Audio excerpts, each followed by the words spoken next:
अस्सलाम वालेकुम, मैं हूं अली रज़ा और आप देख रहे हैं मेरा यूट्यूब चैनल केमिस्ट्री वर्ल्ड। आज हमारा लेक्चर नंबर 2 है क्रोमेटोग्राफी पर, जो बेसिकली हम अभी बेसिक टर्म्स को पढ़ रहे हैं, जिसमें अब आज हम पढ़ेंगे मोबाइल फ़ेज़ और स्टेशनरी फ़ेज़। चलिए आज हम फ़र्स्ट ऑफ़ ऑल डिस्कस कर लेते हैं मोबाइल फ़ेज़ को और स्टेशनरी फ़ेज़ को। फ़र्स्ट ऑफ़ ऑल मैं इनकी डिफ़ाइंस लिख लेता हूँ ताकि आपको आइडिया हो जाए कि मोबाइल फ़ेज़ और स्टेशनरी फ़ेज़ में बेसिक डिफरेंस क्या है। अब बेसिक डिफरेंस की बात करें तो जो मोबाइल फ़ेज़ होता है ये कैन मूव, ठीक है, कैन मूव। मोबाइल आपको पता है कि अगर आप एक होता है हमारे पास पीसी और एक होता है मोबाइल, जो हमारे पास जो एंड्रॉयड मोबाइल्स होते हैं, ठीक है। अब एंड्रॉयड जो मोबाइल्स होते हैं उन्हें मोबाइल क्यों कहते हैं? क्योंकि हम उन्हें एक जगह से उठाकर दूसरी जगह ले जा सकते हैं। इसी तरह एक हमारे पास पुलिस की गाड़ी होती है जिसे हम मोबाइल कहते हैं, ठीक है। तो वो भी मोबाइल इसलिए कहते हैं कि जी वो मोबाइल एक जगह से वो, ठीक है, मूव करके दूसरी जगह जा सकती है। इसी तरह हम वहाँ मोबाइल यूज़ करते हैं जहाँ पर हमारे पास मूवमेंट हो सकती है। इसी तरह स्टेशनरी का बेसिकली मतलब क्या होता है? साकत होना, ठीक है, साकत होना। साकत होना मतलब नो मूवमेंट, ठीक है, मतलब यहाँ पर हमारे पास नो मूवमेंट होती है। तो यहाँ पर अगर आप डिफाइन कर लें सीधा, the phase that can move through out column. अगर कॉलम क्रोमेटोग्राफी की बात करें, the phase that can show movement through out the column. मैं यहाँ पर कॉलम क्रोमेटोग्राफी की पहले बात करूँगा, थ्रू आउट कॉलम, ठीक है। और the phase that can not move, जो कि मूव नहीं कर सकता। अच्छा, ये भी मैं आपको बड़ी डिटेल में अभी बता दूंगा, आपका कंसेप्ट क्लियर हो जाएगा। स्टेशनरी और मोबाइल फेज़ का बड़ा बेसिक सा ये डिफरेंस होता है।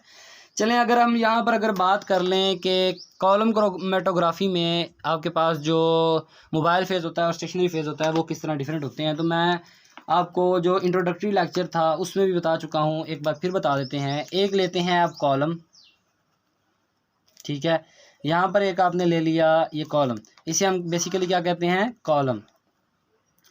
और यहाँ पर आपने इसको एक स्टॉपर से बंद कर दिया, ठीक है, यहाँ पर आपने लगा दिया एक स्टॉपर। अब यहाँ पर ये जो आपको सुराख नज़र आ रहा है छोटा सा, आपको इसे फिल करना होता है रुई से, ठीक है, कॉटन से। कॉटन से जब आप इसे फिल कर देते हैं तो जो आपका फेज़ होता है एक जो यहाँ पर मौजूद होता है, जिसे आप कहते हैं स्टेशनरी फेज़, ताकि वो यहाँ से नीचे ना निकल जाए। और एक आप कनेक्ट कर देते हैं यहाँ पर एक स्टैंड, ठीक है, यहाँ पर आप स्टैंड कनेक्ट कर देते हैं, ठीक है, ताकि जो आपका कॉलम है वो नीचे ना गिरे। इसके बाद आप इसमें एक फेज़ फिल करते हैं जो बेसिकली आपके पास स्टेशनरी फेज़ होता है। अब मैं आपको बताता जाऊंगा कि वो स्टेशनरी फेज़ किस तरह होता है।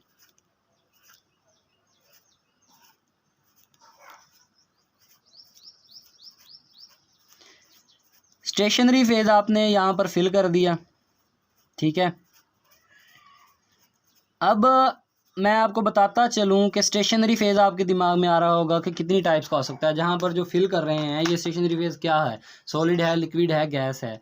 तो यहाँ पर आपको मैं बता दूँ कि जो हमारे पास स्टेशनरी फेज़ होता है, ठीक है, वो दो टाइप्स का होता है। एक हमारे पास सॉलिड होता है, ठीक है, और एक हमारे पास लिक्विड होता है। जो सॉलिड स्टेशनरी फेज़ हम यूज़ करते हैं वो 90% जो है हम सॉलिड फेज़ यूज़ करते हैं स्टेशनरी, और 10% हम यूज़ करते हैं, ठीक है, वो इसमें हम स्टेशनरी फेज़ लिक्विड यूज़ करते हैं। अब जो सॉलिड फेज़ आप यूज़ कर सकते हैं वो आपको मैं अगर एग्जांपल्स देता जाऊँ, ठीक है, सॉलिड फेज़ की, ठीक है, स्टेशनरी फेज़ की, तो वो जो हमारे पास स्टेशनरी फेज़ होगा वो मैंने आपको बताया सॉलिड हो सकता है। सॉलिड में आप कौन कौन सा यूज़ कर सकते हैं? कैल्शियम कार्बोनेट यूज़ कर सकते हैं आप, ठीक है। उसके बाद आप सिलिका जेल यूज़ कर सकते हैं, ठीक है, सिलिका जेल यूज़ कर सकते हैं। और दूसरा हमारे पास क्या होता है? लिक्विड होता है, ठीक है। लिक्विड जो होता है वो आपके पास एलुमिना आप यूज़ कर सकते हैं, ठीक है, एलुमिना लिक्विड फॉर्म में यूज़ कर सकते हैं।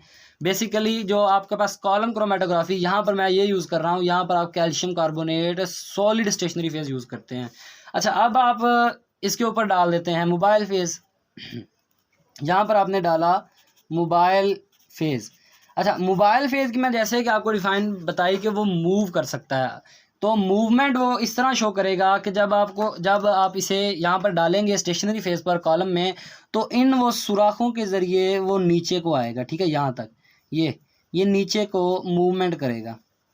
अच्छा, नीचे को मूवमेंट करेगा। बेसिकली क्रोमेटोग्राफी में हम क्या करते हैं कि जो आपने कंपोनेंट सेपरेट करने होते हैं वो आप लेते हैं इधर, ठीक है, मोबाइल फेज़ में आप वो कंपोनेंट लेते हैं जो आपने सेपरेट करना होता है। मैं आपको यहाँ पर पेपर क्रोमेटोग्राफी की जब एग्जांपल दूंगा तो आपको ज़्यादा क्लियर हो जाएगा। मोबाइल फेज़ में जो आपने कंपोनेंट सेपरेट करना होता है वो, और जो मोबाइल फेज़ खुद होता है वो throughout the stationary phase नीचे को मूव करता है और एब्जॉर्ब होता जाता है, ठीक है। ये मैं आपको डिटेल में कॉलम क्रोमेटोग्राफी, पेपर क्रोमेटोग्राफी, ठीक है, इन सब की डिटेल में बताता जाऊंगा।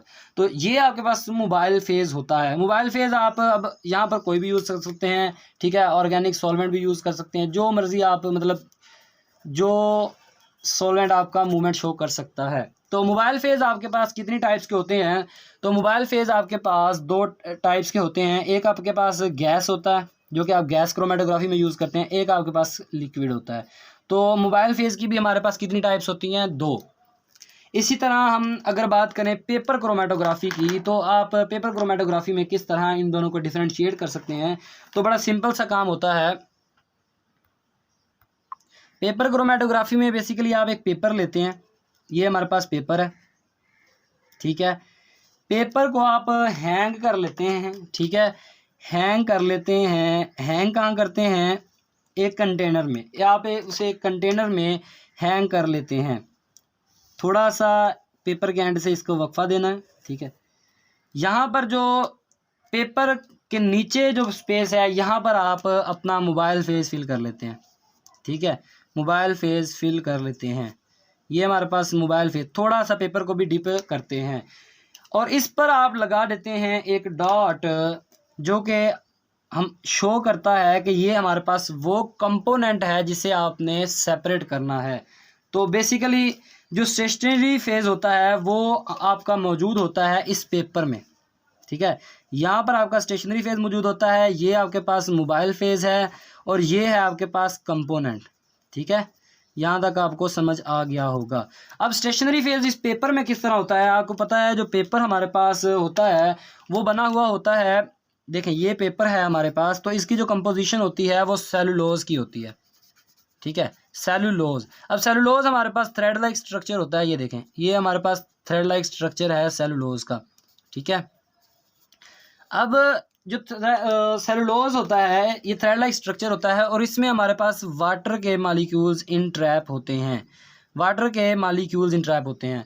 अब ये जो वाटर के मॉलिक्यूल्स हैं ना, ठीक है, वाटर के एटम्स या मॉलिक्यूल्स इस हमारे पास सेलुलोज में इन ट्रैप हुए पड़े हैं, ये हमारे पास मूव नहीं कर सकते, तो ये हमारे पास स्टेशनरी फेज़ कहलाता है, ठीक है। ये हमारे पास क्या कहलाता है?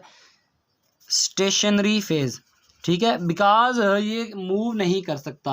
तो पेपर के हमारे पास जो अंदर सेलुलोज होता है, सेलुलोज की जो कंपोजिशन होती है पेपर की, उसके अंदर हमारे पास वाटर मॉलिक्यूल्स इंट्रैप होते हैं, तो ये हमारे पास स्टेशनरी फेज़ कहलाता है। और ये हमारे पास जो हमने बॉटम में लिया है ये हमारे पास क्या होता है?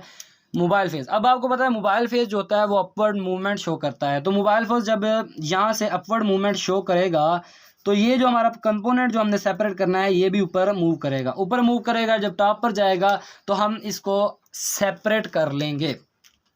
ये था आज हमारा बेसिक सा इंट्रोडक्टरी लेक्चर मोबाइल फेज़ और स्टेशनरी फेज़ पर, जिसमें हमने देखा कि मोबाइल फेज़ वो होता है जो मूवमेंट शो कर सकता है, the phase that can show movement through out the column, वो कॉलम के तो पूरी तरह मूवमेंट शो कर सकता है अंदर तक।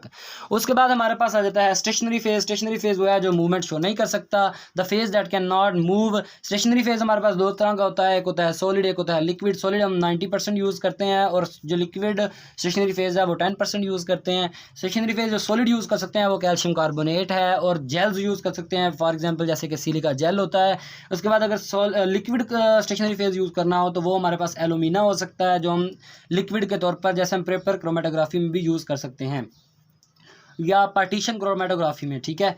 तो इसके बाद जो मोबाइल फेज़ होता है उसकी अगर हमने देखा कि उसकी भी दो टाइप्स होते हैं, एक हमारे पास गैस होती है मोबाइल फेज़ और एक हमारे पास लिक्विड होती है। अगर मोबाइल फेज़ हम गैस यूज़ करेंगे तो वो हमारे पास गैस क्रोमेटोग्राफी में होगा, और मोबाइल फेज़ अगर लिक्विड यूज़ करेंगे तो वो हमारे पास लिक्विड क्रोमेटोग्राफी, ठीक है, लिक्विड सॉलिड क्रोमेटोग्राफी में भी यूज़ हो सकता है। ये था आज का हमारा लेक्चर। उम्मीद करता हूँ आपको आज की वीडियो पसंद आई होगी। Please share this video to the next students जो कि कोचिंग अफोर्ड नहीं कर सकते, ताकि उनका भी कुछ भला हो जाए। अल्लाह हाफिज़, अल्लाह निगहबान। Thanks for watching.